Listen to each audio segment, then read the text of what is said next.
Une petite photo. Ouh, elle est bien celle-là. Maintenant, il ne me reste plus qu'à l'envoyer. Hé, papy, j'ai vu tes photos. Tu es à New York? Je t'ai bien nu, hein? On pourrait croire, mais j'étais en Alsace. Hé, maître Lucas, il y a la statue de la liberté en Alsace? Mais attends, c'est quoi l'Alsace? Eh oui, il y a une petite statue de la liberté dans une ville qui s'appelle Colmar et qui est en Alsace, parce que son créateur est alsacien, Auguste Bartholdi. Allez, on est parti pour l'Alsace.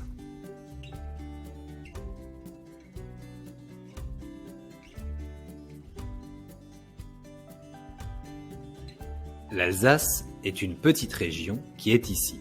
Elle fait partie d'une plus grande région qui s'appelle le Grand Est. L'Alsace a 2 départements, le Haut-Rhin et le Bas-Rhin. À côté de l'Alsace, on a l'Allemagne et la Suisse. L'Alsace a également 2 drapeaux, un drapeau administratif, celui-ci, et un drapeau historique, celui-là. Tu peux aussi voir ce logo avec un A pour Alsace dans un bretzel. On y trouve de petits villages entourés de vignes. Les anciennes maisons sont très colorées, car au Moyen-Âge, il y avait un code couleur pour chaque métier afin de se retrouver facilement dans les rues. Voilà un autre exemple dans un quartier que l'on appelle la Petite Venise à Colmar, justement là où il y a la Statue de la Liberté. Les maisons n'ont pas que ça de particulier. Il y a aussi les colombages, ici.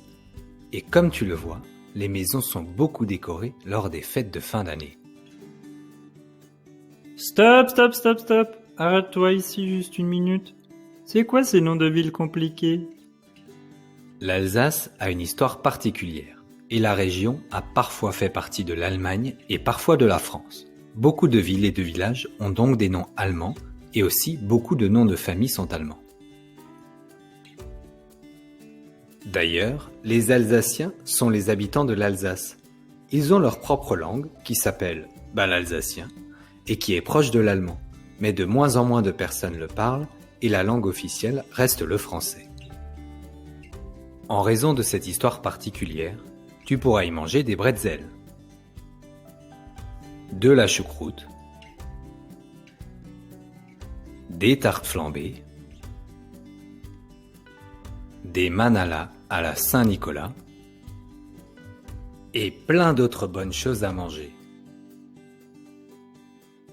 Strasbourg est la ville principale de l'Alsace et c'est aussi la capitale de toute l'Europe. C'est à Strasbourg que se réunissent les dirigeants européens pour voter des lois et décider de l'avenir de l'Europe.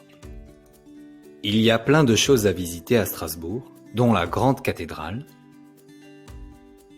et de nombreux lieux, comme les ponts couverts, les quais, le Parlement européen ou le marché de Noël. Les marchés de Noël sont d'ailleurs très connus et des visiteurs viennent du monde entier pour les voir. Il y a également de nombreuses choses à visiter dans toute l'Alsace. Tu peux faire de la gondole comme à Venise.